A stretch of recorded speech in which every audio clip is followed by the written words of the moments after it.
નમસ્કાર દર્શક મિત્રો, હું છું રૂપલ લુણીચિયા. સંપૂર્ણ ન્યૂઝમાં આપનું સ્વાગત છે.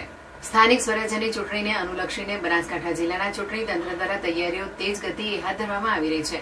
આ સંદર્ભે આજે પાલનપુર સ્થિત કલેક્ટર કચેરી ખાતે જિલ્લા ચૂંટણી અધિકારી મિહિર પટેલના અધ્યક્ષસ્થાને તથા ચૂંટણી નિરીક્ષક શ્રીમતી આર એન પંડ્યા અને નિવાસી અધિક કલેક્ટર સીપી પટેલની ઉપસ્થિતિમાં તમામ મતદાર મંડળોના ચૂંટણી અધિકારીઓ તથા ચૂંટણી નોડલ અધિકારીઓની મહત્વપૂર્ણ બેઠક યોજાઈ હતી. આ બેઠક દરમિયાન જિલ્લા ચૂંટણી અધિકારી મિહિર પટેલે જણાવ્યું હતું કે મતદારો શાંતિપૂર્ણ અને સુવિધાસભર માહોલમાં મતદાન કરી શકે તે માટે તમામ જરૂરી વ્યવસ્થાઓ સુનિશ્ચિત કરવી અત્યંત આવશ્યક છે.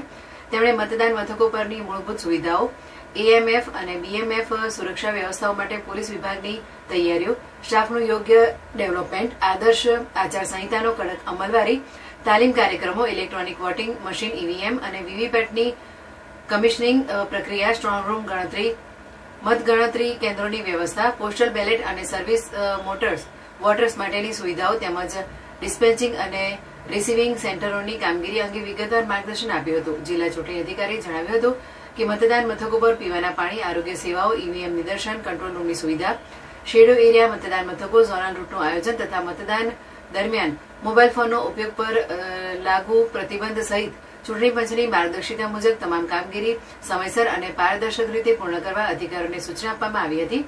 તેમણે ચૂંટણી એ લોકશાહીનો પાયો છે અને તેનું સફળ સંચાલન એ આપણી નૈતિક અને વહીવટી જવાબદારી હોવાનું જણાવ્યું હતું.